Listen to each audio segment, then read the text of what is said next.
Да нема геови во Салава, мислам, освен вие тамо, а? Други некои? Геови? Ајде, кој е гей, нека крене рака? Ајде бе, геови, кој признае до пола му се прашта? Се извинувам. Да не сте вие гей? Да?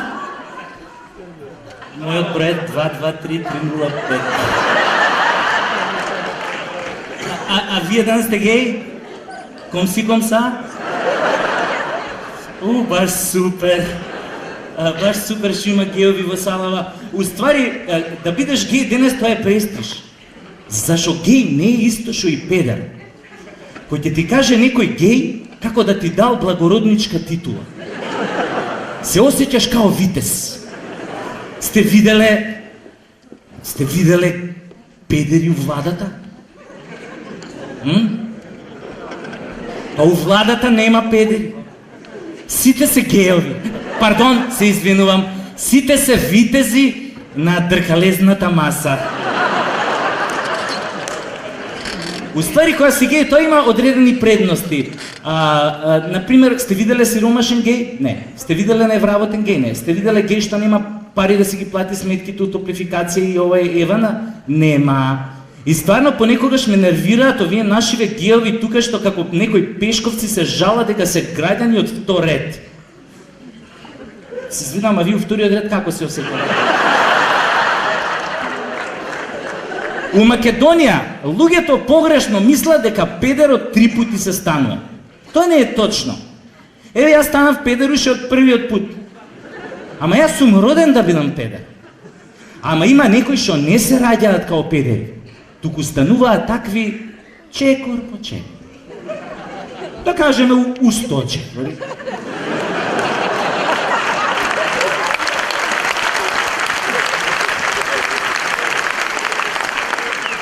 Кога ќе станеш гей у толку чекори, тогаш куршу не те дупи, сабја не те сече. Ама затоа, еу те дупи, НАТО те дупи, а дуи те сече.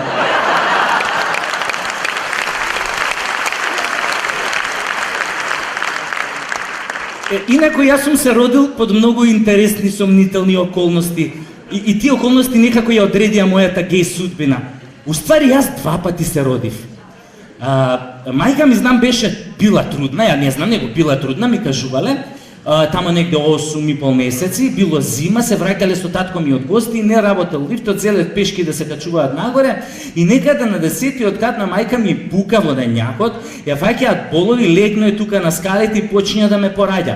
Татко ми у паникат се трчал на 12-тиот кат кај што сме живееле да се јави на брза помош. Се јавил на брза помош и се симнал доле кај на мајка ми на 10-тиот кат кај што се пораѓала да земе како секој добар сопруг и дошол кај неа и почнал онака баш да ја бодри. Диши, пичка ти матерна! Диши на мајка ти у пичката! Диши ко ти ви... И овака така, пошто ја бодрил сопругот, шлах се напнала, ме катапултирала, татко ми ме фатил у раце.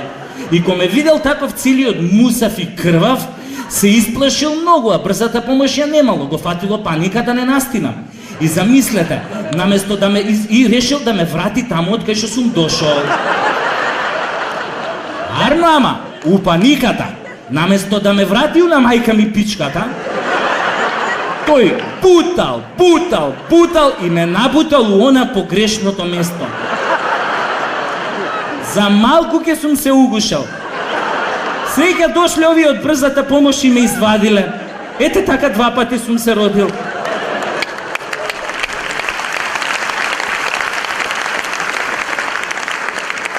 И бидејќи сум се родил како здраво дете, доктори ве рекле, добро, носете си го детево дома и ме донеле одма дома на 12-тиот кат, мајка ми ме легнала, сите заспале, мајка ми уште била будна. И некаде околу 12 часот дошле 3 наречници да ме даруваат, да ми ја проречат иднината. Ама дали бидејќи сум излегол вториот пат сум се родил од тоа погрешното место, наречниците не биле жени, туку мажи, депилирани во танга. Се викале ја пешко, ти пешко и тој пешко. И прво ме зел овој првиот, ама јас сум вриштел, и овој кој сум вриштел ме дал на вториот, јас не сум престанал со вриштење, овој ме дал на третиот. И третиот кој ме зел, јас пошто не сум престанал да вриштам, рекол, колеги, малиот ќе биде откол на кол.